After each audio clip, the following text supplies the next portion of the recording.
नमस्कार, स्वागत है आप सभी का वाईटी एजुकेशन में। बिहार मद्य निषेध उत्पाद विभाग और फायरमैन की वैकेंसी को लेकर यहाँ पे दोस्तों 2380 पोस्ट और 385 पोस्ट की वैकेंसी निकाली गई है, जिसके लिए प्रैक्टिस सेट आपको ये दिए जा रहे हैं, जो कि हम प्लेटफॉर्म का ये प्रैक्टिस सेट आप तक पहुंचा रहे हैं। इसमें हर सेट में आपको दोस्तों 100 क्वेश्चन का अपडेट दिया जा रहा है, तो आप लोग भी इन सभी प्रश्नों को देखें और आंसर यहाँ पे कमेंट करें। आज का जो हमारा सेट नंबर है वो 17वां है, जहाँ पे आपको हर सवाल का जवाब नीचे कमेंट सेक्शन में कमेंट करना होगा। खुद को जज करें, जांचे कितना उत्तर सही हो रहा है, कितना गलत कर पा रहे हैं आप। यहाँ पे पहला क्वेश्चन मैथमेटिक्स से है, देखने का यहाँ पे आप भी कोशिश करें और आंसर करने का प्रयास करें। दो सअभाज्य संख्याएं ए और बी का लघुत्तम समवर्तक क्या होगा? अगर ए जो है बी से बड़ा है तो लघुत्तम समवर्तक जो होगा ए इंटू बी हो जाएगा दोस्तों। ठीक है, दोनों का अगर हम लोग ए और बी का लसन निकालना होता है तो हम इसको मल्टीप्लाई करते हैं तो ए और बी हो जाएगा, आंसर डी हो जाएगा। सवाल नंबर 2, एक लंब वृत्तीय शंकु। देखिए कुछ शंकु इस तरह से होता है, आप लोग को देखे भी होंगे, है ना। तो इसमें जो है इसकी ऊंचाई दी गई है और तिरछी ऊंचाई दी गई है। तो ऊंचाई यानी कि हाइट हमारा दिया गया है भाई, ठीक है, और ये हो कितना है, तो ये है 24, और जो तिरछी ऊंचाई है ये 25 सेंटीमीटर, यानी कि ये जो हाइट है हमारा, ये जो हाइट है ये हमारा कितना है, तो ये 25 सेंटीमीटर है। और यहाँ पे पाई का मान 22/7 लेना है। तो शंकु का वक्र पृष्ठीय क्षेत्रफल निकालना। वक्र पृष्ठीय क्षेत्रफल का फॉर्मूला होता है पाई आर एल, इसको लिख लीजिएगा। वक्र पृष्ठ क्षेत्रफल का ये फॉर्मूला होता है। तो जब आपको ये हाइट पता है और ये कर्ण इसका पता है, तो क्या आप ये जो बेस है ये निकाल सकते हैं? बिल्कुल निकाल सकते हैं। जी हाँ, √25 का स्क्वायर माइनस 24 का स्क्वायर।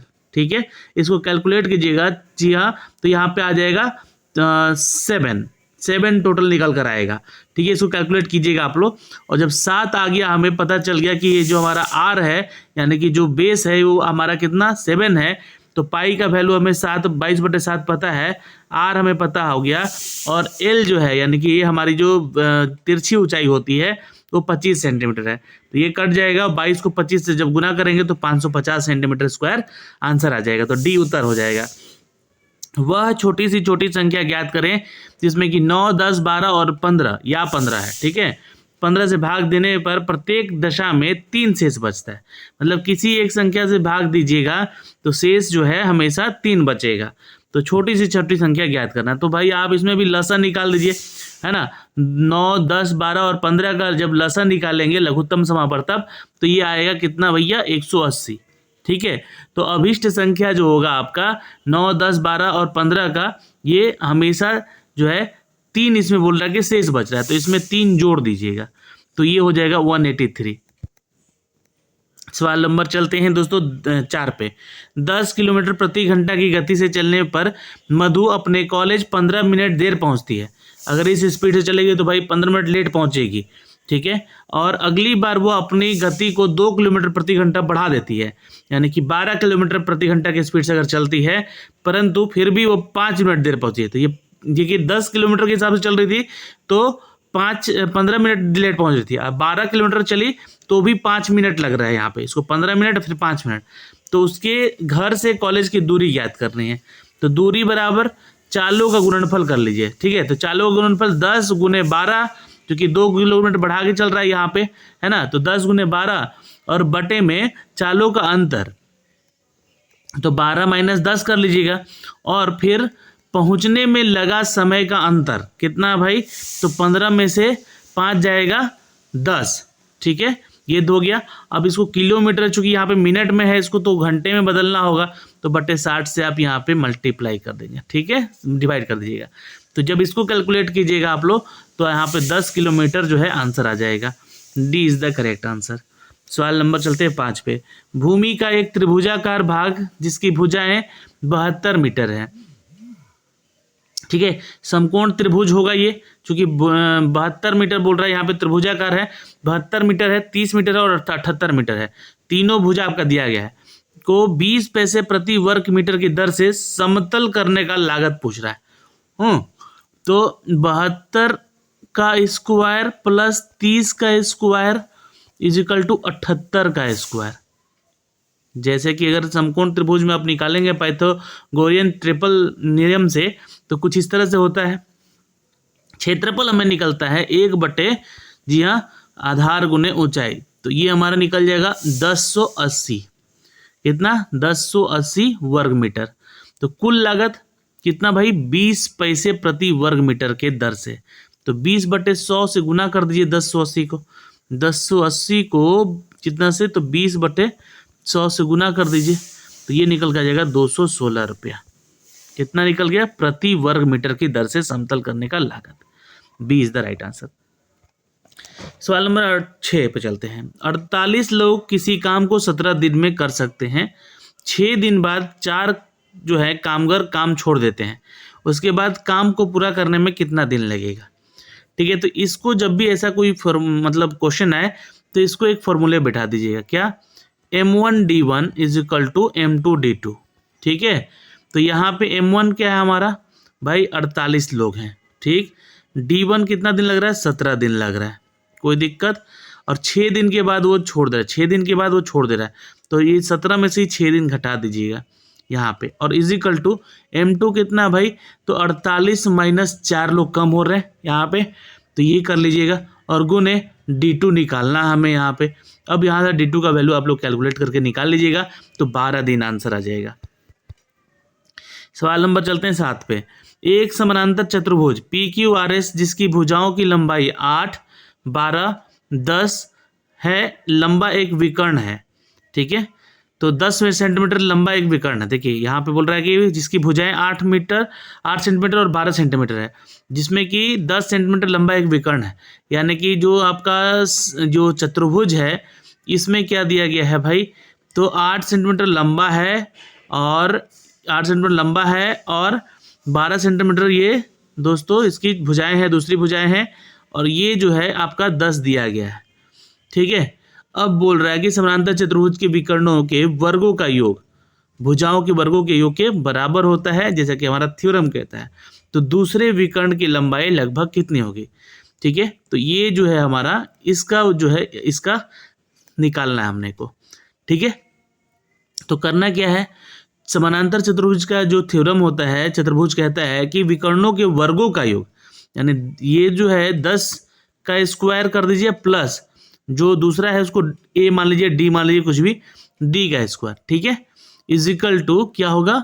भुजाओं के वर्गों के योग के बराबर है।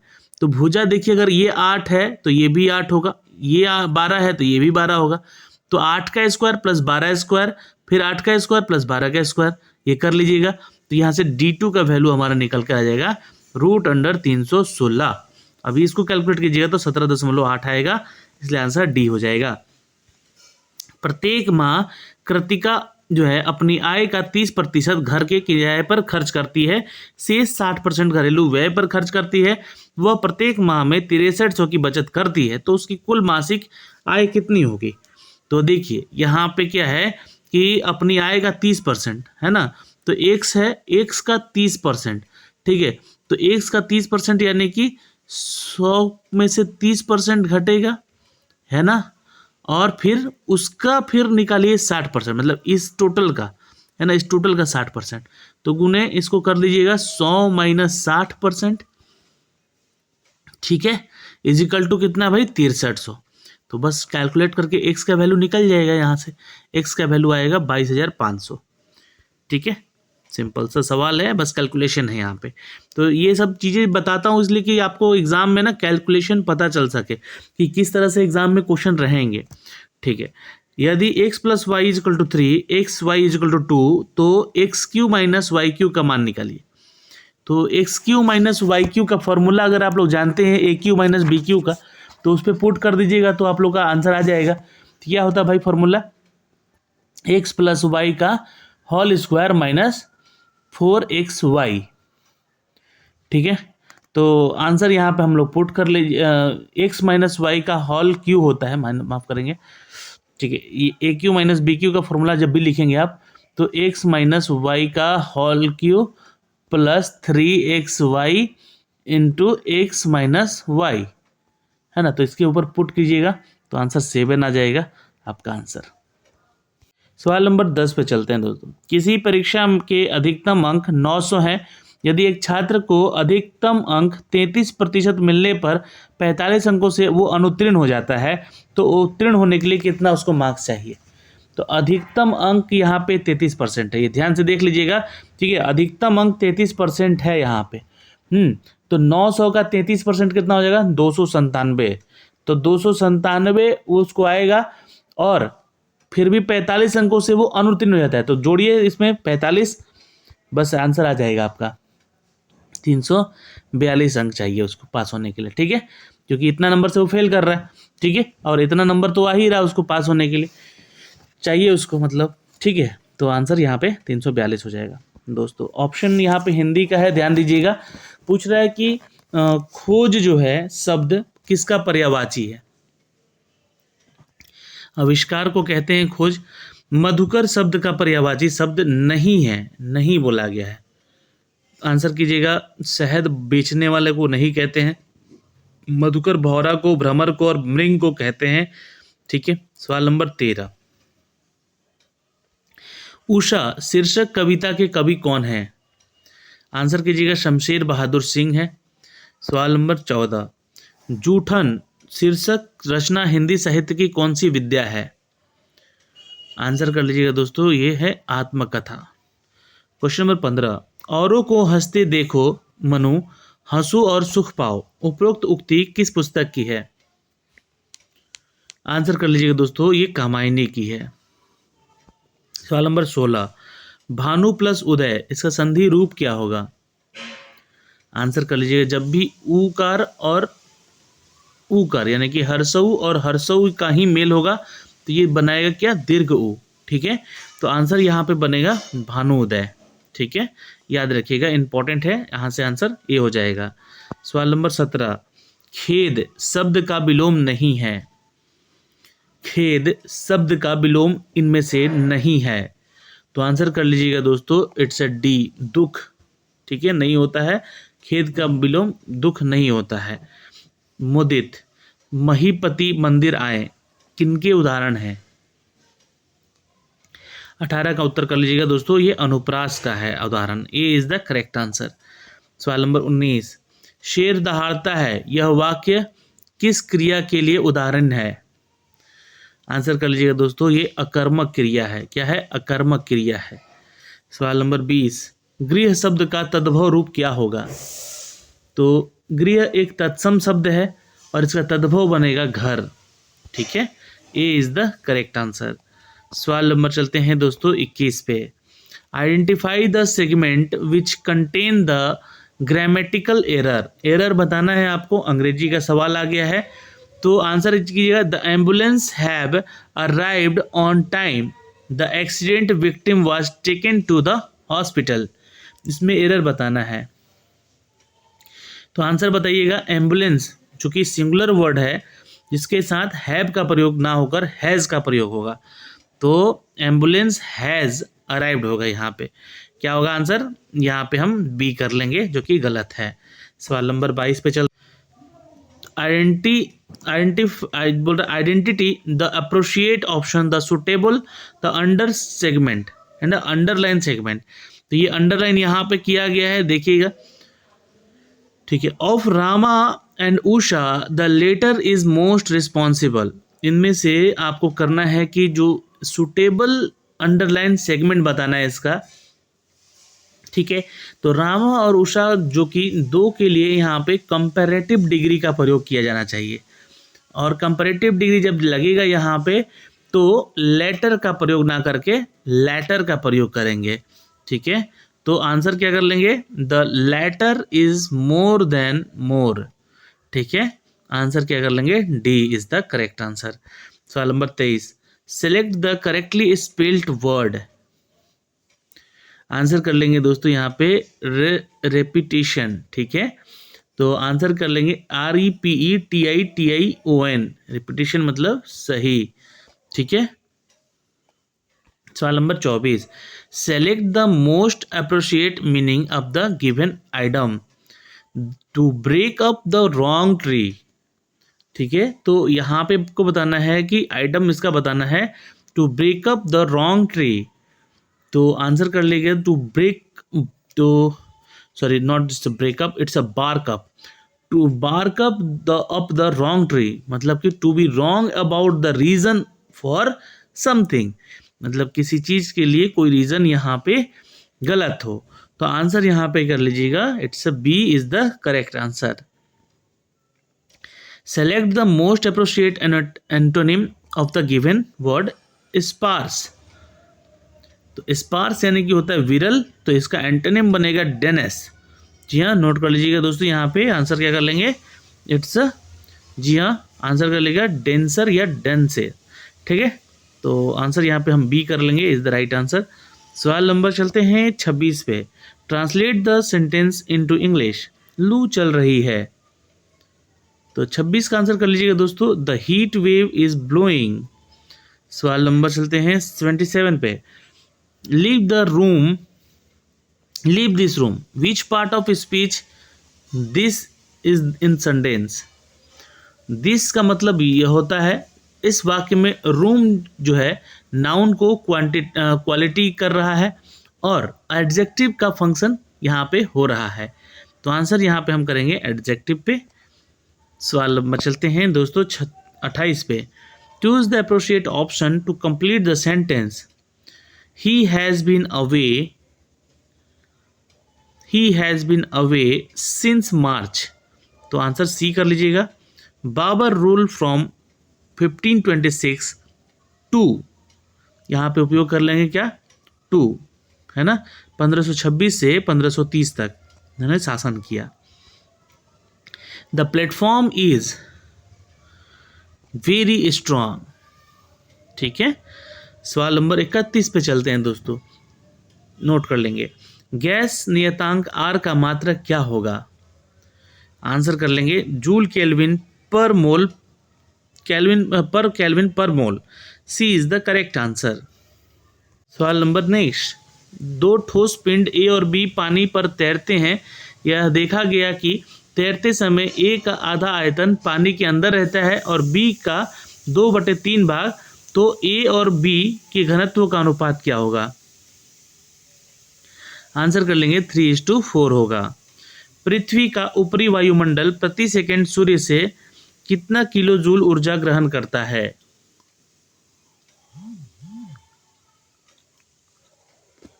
आंसर करेंगे 1.36 किलो जूल ये ऊर्जा ग्रहण करता है। पृथ्वी पर सूर्य सभी जैविक ऊर्जाओं का एक स्रोत होता है। सवाल नंबर 35। विद्युत क्षेत्र के किसी बिंदु पर विभव भी वोल्ट है, उस बिंदु पर स्थित क्यू कूलाम आवेश की स्थितिज ऊर्जा क्या होगी। आंसर करेंगे दोस्तों Q इंटू भी जूल होगा। जी हाँ, विद्युत ऊर्जा आवेश गुने विभवांतर। विद्युत ऊर्जा को किलोवाट में मापा जाता है। किसी भी खोखले चालक के अंदर विद्युत क्षेत्र 0 होता है। सवाल नंबर 36। 125 वाट का पंखा 5 यूनिट बिजली में चलेगा। तो आंसर करेंगे दोस्तों 40 घंटे। B is the correct answer. Note कर लेंगे कितना, 40 घंटे। यूनिट 1000 से मापेंगे, बटे पावर से भाग देंगे, तो 5 गुने 1000 बटे में 125, तो ये निकल कर आएगा 40 घंटा। किसी ठोस में द्रव्य का स्पर्श कोण निर्भर करता है। किसी ठोस में द्रव्य का स्पर्श कोण ठोस और द्रव्य दोनों पर निर्भर करता है। आंसर सी कर लेंगे, क्योंकि द्रव्य और ठोस के संपर्क बिंदु पर द्रव के तल और ठोस के तल पर खींची गई स्पर्श रेखाओं के मध्य द्रव के अंदर बना कोण द्रव्य ठोस युग्म के लिए स्पर्श कोण कहलाता है। तो आंसर यहाँ पे हम सी कर लेंगे। सवाल नंबर 38 पे चलते हैं दोस्तों। आंसर नीचे कमेंट सेक्शन में कमेंट जरूर कीजिएगा आप लोग। निम्न में से कौन सा केवल द्रव्य से संबंधित है तथा गैस से नहीं। आंसर कर लेंगे दोस्तों पृष्ठ तनाव सिर्फ द्रव्य से संबंधित है। सवाल नंबर 39। निम्नलिखित में से कौन सर्वाधिक छोटा मात्रक।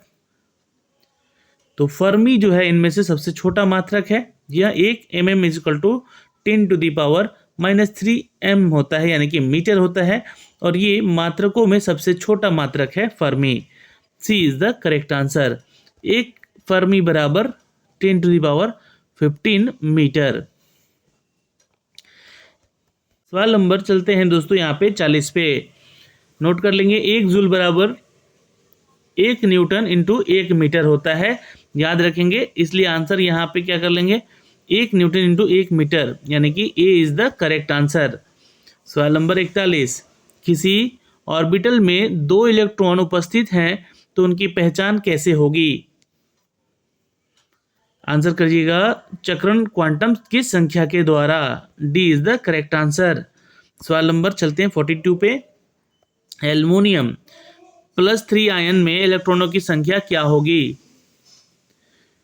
10 होगी, C is the correct answer. Aluminium जो है इस परमाणु संख्या 13 होती है, याद रखिएगा 3 आयन यहाँ पे क्या होगा, तो त्यागने पर इसमें उपस्थित इलेक्ट्रॉनों की संख्या कितनी बच जाएगी, तो 13 - 3 = 10, यानी कि 10। रसोई गैस किसका मिश्रण होता है? ब्यूटेन और प्रोपेन का मिश्रण होता है, तो यहाँ पे आंसर बी कर लीजिएगा, इज द करेक्ट आंसर। रसोई गैस को एलपीजी भी कहते हैं। एलपीजी का फुल फॉर्म पूछेगा एग्जाम में तो बोलिएगा लिक्विड पेट्रोलियम गैस, ठीक है।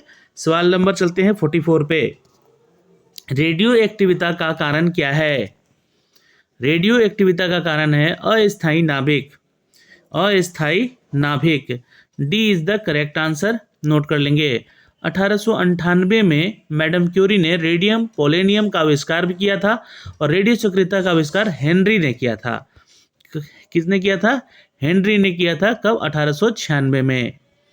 सवाल नंबर चलते हैं 45 पे, जिस यौगिक में आइडोफॉर्म बना सकते हैं वह क्या है? बिल्कुल याद रखेंगे दोस्तों, आंसर करेंगे जी हाँ, एसीटोन है। एसीटोन यौगिक से आइडोफॉर्म बना सकता है। आइडोफॉर्म जो होता है ऑर्गेनो आयोडाइड यौगिक होता है। इसका रासायनिक सूत्र CHI3 होता है, याद रखेंगे। अस्थायी विलयन का तंत्र है। आंसर करेंगे दोस्तों यहाँ पे क्वेश्चन नंबर 46 का, अति संतृप्त विलयन, A is the correct answer, note कर लीजिएगा यहाँ से, अति संतृप्त का विलयन, A is the correct answer. सवाल नंबर 47, एवोगाड्रो का नियम निकालने में उपयोगी होता है। बिल्कुल याद रखेंगे दोस्तों, उपरोक्त सभी के गैस की प्रामाणिकता, गैस के अणुभार और कुछ गैसीय यौगिकों का अणुसूत्र, आंसर डी कर लेंगे। सवाल नंबर चलते हैं 48 पे, हमारे शरीर में ऊर्जा प्रदान करने के लिए निम्नलिखित में से कौन सा O2 से जुड़ा होता है? हमारे शरीर में ऊर्जा प्रदान करने के लिए ग्लूकोज O2 से जुड़ा होता है, D is the correct answer. सवाल नंबर 49, निम्नलिखित में से कौन सा एक स्व प्रतिरोधी बीमारी है? तो SCID नोट कर सकते हैं, सर्व कंबाइंड इम्यूनो डिफिशियंसी कहते हैं इसको, यह SCID, ठीक है। यह एक अनुवांशिकी विकार है जो कि विकार्यशील जो भी T कोशिका और B कोशिका का प्रभावित कर सकता है। यह दोस्तों इस बीमारी में बबल बेबी डिजीज भी हो सकते हैं। सर्व कंबाइंड इम्यूनो डिफिशियंसी इसका फुल फॉर्म होता है। क्वेश्चन नंबर 50, स्तनियों में अंडोत्सर्ग होता है। स्तनियों में अंडोत्सर्ग FSH और LH के द्वारा होता है, तो आंसर यहाँ पे बी कर लीजिएगा, इज द करेक्ट आंसर। देखिए जो प्यूटरेटरी ग्रंथि होता है उसमें एडिनोहाइपोफेलसिस के स्राव से फॉलिकिन स्टिमुलेटिंग हार्मोन बनता है, यानी कि FSH, और ल्यूटिनाइज्ड हार्मोन यानी कि LH स्तनियों में अंडोत्सर्जन के प्रेरित करता है, ध्यान रखेंगे। पिट्यूटरी ग्रंथि दोस्तों हमारे शरीर का मास्टर ग्रंथि भी कहलाता है और यह सबसे छोटी ग्रंथि भी होती है। सवाल नंबर चलते हैं 51 पे, वह परिघटना जिसमें कि स्वतंत्र अपव्यूहन नहीं होता है, तो आंसर यहाँ पे कर लीजिएगा दोस्तों, सहनलगनता, जी हाँ, B is the correct answer, note कर लेंगे। इनमें कौन सा व्यसन मुक्ति के लिए उत्तम साधन साबित हुआ है? आंसर कर लेंगे दोस्तों, it's a C, vitamin C is the correct answer. सवाल नंबर 53, पक्षियों के अंडों को इस नाम से भी जाना जाता है। बिल्कुल याद रखेंगे दोस्तों, गोलार्ध पित्तकी, जी हाँ, इसको इंग्लिश में कहते हैं टेलोलेथेटिकल, नोट कर सकते हैं यहाँ पे, जो कि पक्षियों के अंडों के नाम से भी ये जाना जाता है। नोट कर लेंगे दोस्तों, यहाँ से इंपॉर्टेंट क्वेश्चन है। सवाल नंबर 54, निम्न में से कौन सा जंतु परजीवी नहीं है? तो बिल्कुल आंसर करिएगा यहाँ पे समुद्री एनिमोन, समुद्री जीव जो कि एनिमोन परजीवी पैरासिटिक कहलाता है, वो नहीं है यहाँ पे। सी इज द करेक्ट आंसर। सवाल नंबर 55, कोशिकांग जिसमें कि एक कोशिका में वायु श्वसन होता है वह है? आंसर कर लीजिएगा mitochondria. D is the correct answer. Note कर सकते हैं, माइटोकॉन्ड्रिया को कोशिका का पावर हाउस भी कहते हैं, यानी कि ऊर्जा गृह भी कहते हैं, क्योंकि यहाँ पर सभी खाद्य पदार्थ, कार्बोहाइड्रेट, वसा, प्रोटीन का ऑक्सीकरण होता है। तो आंसर डी हो जाएगा। सवाल नंबर 56, निम्नलिखित में से कौन प्रकाश संश्लेषण में इलेक्ट्रॉन परिवहन से संबंधित है? बिल्कुल आंसर कर लेंगे दोस्तों, यहाँ पे it's C is the correct answer, लोहा यानी कि आयरन। सवाल नंबर 57, निम्न युग्मों में से कौन सा सुमेलित नहीं है? तो नहीं बोला गया, देखिए बिहू असम से संबंधित है भाई, घूमर राजस्थान से, भांगड़ा जो है ये पंजाब से है, लावड़ी जो है ये महाराष्ट्र से है। तो ये जो है गलत है, तीसरा सुमेलन यहाँ पे हमारा गलत होगा, तो ये ध्यान रखिएगा। ठीक है, तो आंसर क्या कर लेंगे? इट्स सी, केवल जो है हमारा तीसरा जो है ये गड़बड़ है, सुमेलित नहीं है, केवल 3 आंसर बी हो जाएगा is the correct answer. Note कर लेंगे यहाँ पे। सवाल नंबर चलते हैं 58 पे। The March of mobile money निम्नलिखित में से किसके द्वारा रचित पुस्तक है? आंसर कर लेंगे दोस्तों, सैम पित्रोदा एवं मेहुल देसाई। सवाल नंबर 59, निम्नलिखित में से किसे इस्पात का चौखटा यानी कि स्टील फ्रेम की संज्ञा दी गई है? आंसर कर लेंगे दोस्तों, भारतीय नागरिक सेवा ICS को ये दिया गया है। Satyendra Nath Tagore Indian civil services join करते समय प्रथम नागरिक भी थे भारत के ICS परीक्षा में 1922 में शुरू की गई थी, ये ध्यान में रखिएगा। नेक्स्ट सवाल नंबर 60, उगादी, बिहू, गुड़ी पड़वा, पुथांडु, विशु और विशुआ संक्रांति ये भारत की सभी त्योहारें किस इवेंट या जश्न से मनाते हैं? तो ये आंसर कर लीजिए, नए साल की शुरुआत मानते हैं इन सभी त्योहारों को। सवाल नंबर 61, जनगणना 2011 के अनुसार किस केंद्र शासित प्रदेश का लिंगानुपात सबसे कम रहा? आंसर कीजिएगा, दमन और दीव का, जो कि केंद्र शासित प्रदेश है, यूनियन टेरिटरी है हमारा। और दोस्तों ये सबसे कम रहा।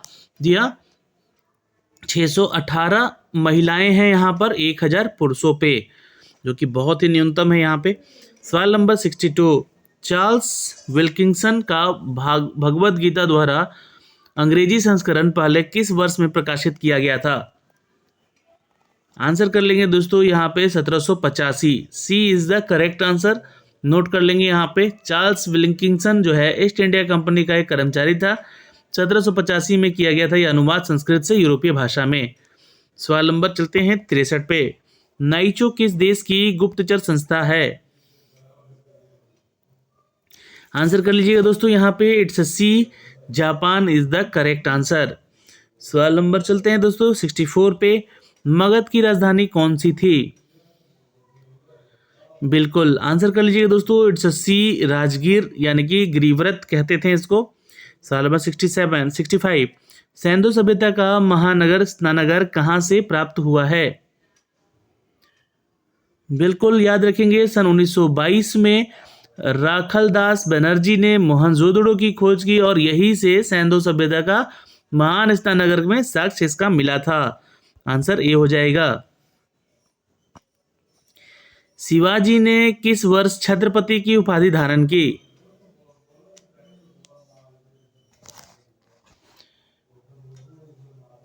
बिल्कुल आंसर कर लेंगे, जी हाँ, शिवाजी ने 1674 में अपना राज्याभिषेक रायगढ़ के किले में स्थापित किया। राज्याभिषेक की प्रक्रिया पंडित गंगा भट्ट के द्वारा संपन्न की गई। सी इज द करेक्ट आंसर। 1857 के विद्रोह के समय भारत का गवर्नर जनरल कौन था? लॉर्ड कैनिंग था, याद रखेंगे दोस्तों। जी हाँ, 1856 से लेकर 1862 तक के ये गवर्नर जनरल रहे हैं। लॉर्ड कैनिंग ने high court act, Indian high court के द्वारा बम्बई, कलकत्ता और मद्रास के उच्च न्यायालयों की स्थापना भी की थी। सवाल नंबर चलते हैं दोस्तों 68 पे। भारत का पहला समाचार पत्र कौन था? The Bengal gazette A is the correct answer, note कर लीजिएगा। 1780 के दौरान, जी हाँ, जेम्स अगस्तम हिक्की द्वारा अंग्रेजी भाषा में संपादित किया गया बंगाल गजेट, यह भारत का पहला समाचार पत्र बना था। सवाल नंबर 69, रामकृष्ण मिशन की स्थापना किसने की थी? आंसर कर लेंगे दोस्तों, it's a B Narendra Dutt ने की थी, जो कि स्वामी विवेकानंद के नाम से भी जाने गए। जी हाँ, 1897 रामकृष्ण मिशन की स्थापना की गई। सर्वप्रथम मठ की स्थापना कलकत्ता में की गई थी, जो कि बरान नगर है ना, बरानगर में हुई थी, ये ध्यान रखेंगे। सवाल नंबर चलते हैं दोस्तों 70 पे। 1857 के स्वतंत्रता संग्राम में संबंधित प्रथम घटना कौन सी थी? आंसर कर लेंगे, सी सैनिकों का दिल्ली के लाल किले पर पहुंचना इज द राइट आंसर। सवाल नंबर 71, शुद्ध अद्वैतवाद का प्रतिपादन किसने किया था? तो आंसर कर लेंगे दोस्तों, यहाँ पे इट्स बी वल्लभाचार्य ने किया था, नोट कर लेंगे। जी हाँ, और सवाल नंबर 72, भारत के अक्षांशीय विस्तार में लगभग कितने डिग्री का अंतर होता है? तो आंसर कर लेंगे 30 डिग्री का अंतर होता है। भारत का अक्षांशीय विस्तार दोस्तों 8 डिग्री 4 मिनट से 37 डिग्री 6 मिनट तक का है उत्तरी गोलार्ध में। सवाल नंबर 73, निम्नलिखित में से किसका जनसंख्या घनत्व सबसे कम है? Arunachal Pradesh is the correct answer, note कर लेंगे। जी हाँ, अरुणाचल प्रदेश जनसंख्या घनत्व 17 प्रति वर्ग किलोमीटर का है, सी इज द करेक्ट आंसर। सवाल नंबर 74, भोपाल गैस त्रासदी किस वर्ष हुई थी? सन 1984 में हुई थी, याद रखेंगे। भारत में कॉफी का अधिकतम उत्पादन करने वाला राज्य का नाम क्या है? Karnataka is the correct answer, note कर लेंगे यहां से। सवाल नंबर चलते हैं 76 पे। वायुमंडल में उपस्थित कौन सी गैस पराबैंगनी किरणों को अवशोषित कराती है? Ozone is the correct answer, note कर लीजिएगा। 20 किलोमीटर की मोटाई में समताप मंडल के सबसे ऊपरी भाग के में स्थित होती है। सवाल नंबर 77, माउंट एवरेस्ट की चोटी पर पहुंचने वाली पहली महिला कौन थी? आंसर कर लेंगे दोस्तों, it's B is the correct answer, Junko Tabei is the right answer, note कर लेंगे। माउंट एवरेस्ट पर चढ़ने वाली भारत की प्रथम महिला, वैसे तो भारत की अगर पूछेगा तो बछेंद्री पाल थी, लेकिन यहाँ पे भारत का जिक्र नहीं किया गया है, तो ये ध्यान रखिएगा, इनका नाम है जुनको टैबी, नोट कर लेंगे दोस्तों यहाँ से। और इम्पोर्टेंट क्वेश्चन है, ये पूछ सकता है एग्जाम में। सवाल नंबर चलते हैं 78 पे।